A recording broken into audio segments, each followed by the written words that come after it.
Vous êtes sûrement déjà coupé avec du papier au moins une fois dans votre vie. Aujourd'hui, nous allons fabriquer une véritable scie en papier et voir ce qu'elle peut couper. Pour commencer, nous devons découper des carrés de 15 cm de côté dans 3 feuilles de papier ordinaire. Ensuite, à l'aide d'une colle à papier ordinaire, nous fixerons ces carrés ensemble de manière à ce qu'il ne reste aucune boursouflure et que les surfaces soient entièrement recouvertes de colle.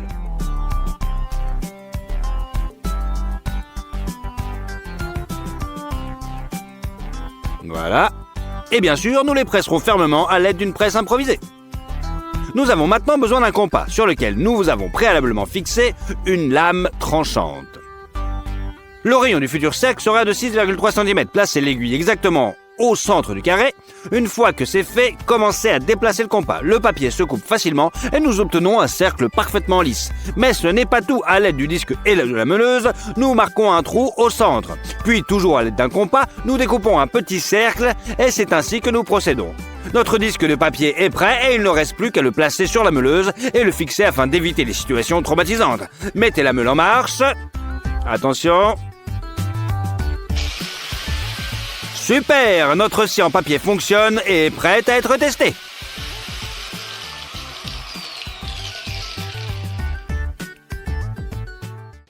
Commençons par quelque chose de simple. Le carton est essentiellement fait de la même chose que le papier. Donc voyons voir si notre scie peut le couper. Hé, le papier scie le carton sans aucune difficulté. Regardez la coupe régulière qu'il laisse derrière lui. Il semble que ce test a été parfaitement réussi. Pas mal, non? Prenons maintenant un crayon. Oh oh, quelques secondes, la scie à papier s'en est occupée. Maintenant, le plastique. Ce bouchon de bouteille. Qu'en est-il si le plastique est plus dense? Allons voir. Pour l'instant, ça fonctionne bien en tout cas.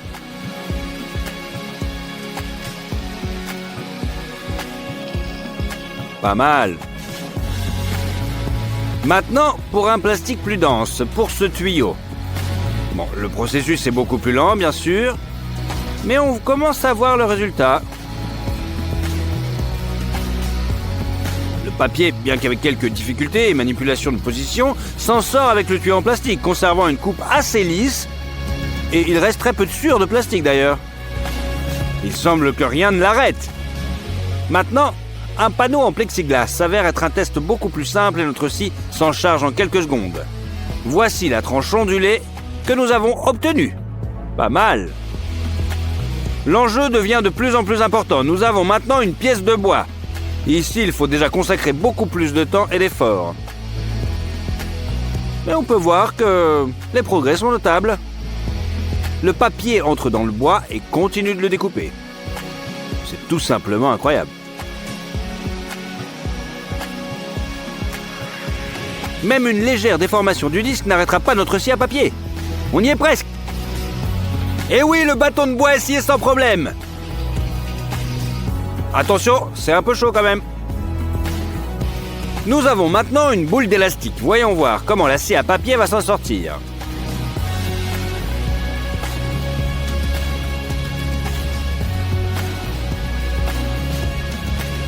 Presque immédiatement, les élastiques commencent à éclater sous la pression.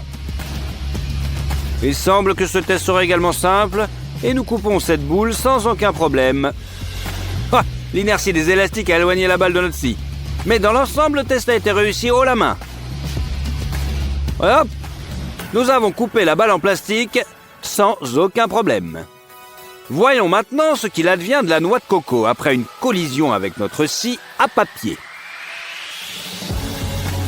Scier une noix de coco n'est pas une tâche facile pour une scie conventionnelle. Il est important de se déplacer en douceur, surtout le rayon de la noix de coco, afin de ne pas faire un trou par lequel notre jus de coco se déverserait. Nous continuons à nous déplacer doucement le long du périmètre de la noix de coco et il semble être très difficile pour la scie quand même. Le disque commence à trembler lorsque nous sommes sur le point de terminer, mais nous continuons à relier les extrémités de la coupe l'une à l'autre. On pose la scie et on ouvre facilement la noix de coco à l'aide d'un couteau. Et oui, nous avons réussi. Même la noix de coco n'a pas résisté à notre scie en papier. Ah, franchement, c'est incroyable. Mais bien que la coupe n'ait pas été la plus... Nous devons maintenant scier les deux goulots de la bouteille ainsi que les bouchons. Ensuite, nous les poncerons et les collerons avec un pistolet à colle. C'est ainsi que l'on fabrique un petit récipient. Vous allez voir.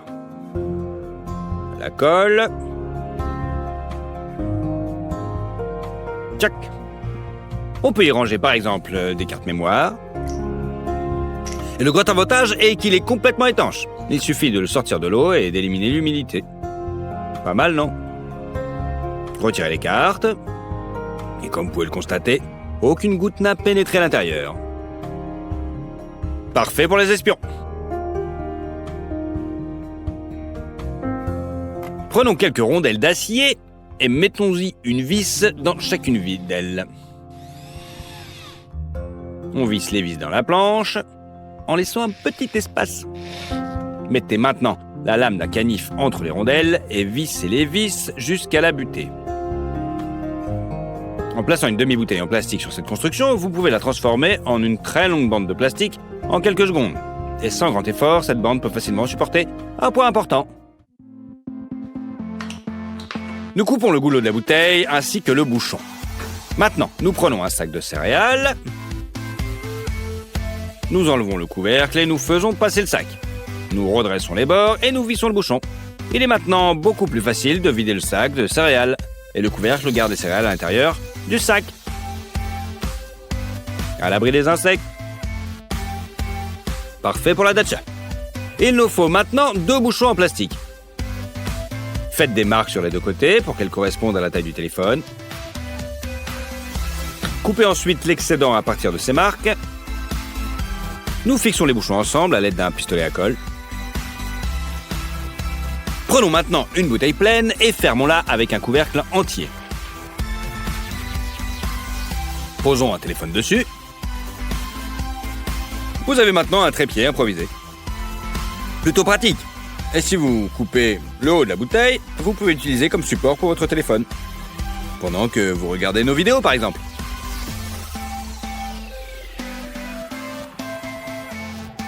Et voilà.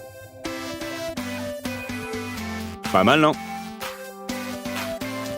Faisons un petit trou au milieu du bouchon et vissons un boulot à mi-chemin. Puis vissons-le dans le support de téléphone. Et voilà notre trépied prêt. Et c'est aussi parfait pour un appareil photo. Facile et pratique.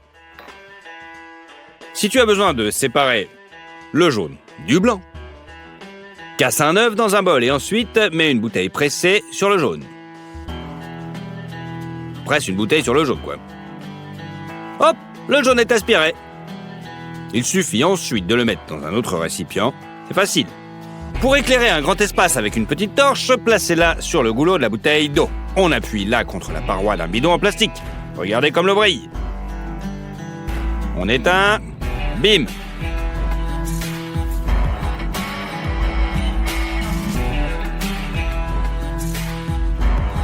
Pour ne pas nous laisser distraire pendant que nous tricotons, nous allons prendre une bouteille en plastique et la couper en 2.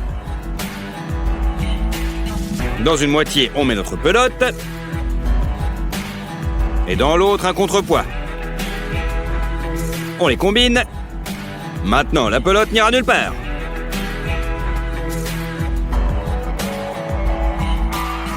Coupez la bouteille en 2 et assemblez les 2 moitiés comme celle-ci. Mettez des glaçons à l'intérieur et ils fondront beaucoup plus lentement. Et c'est beaucoup plus pratique d'en mettre dans un verre.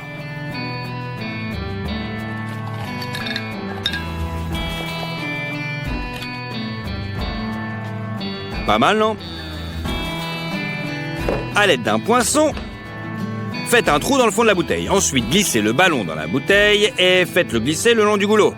Puis, versez-y de l'eau. Mettez des fleurs sur le goulot et le tour est joué. Quel vase original, non?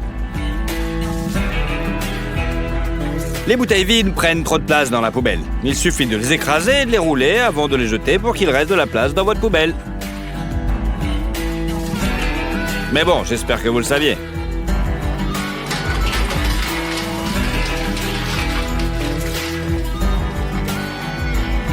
Il y a même des bouteilles faites exprès.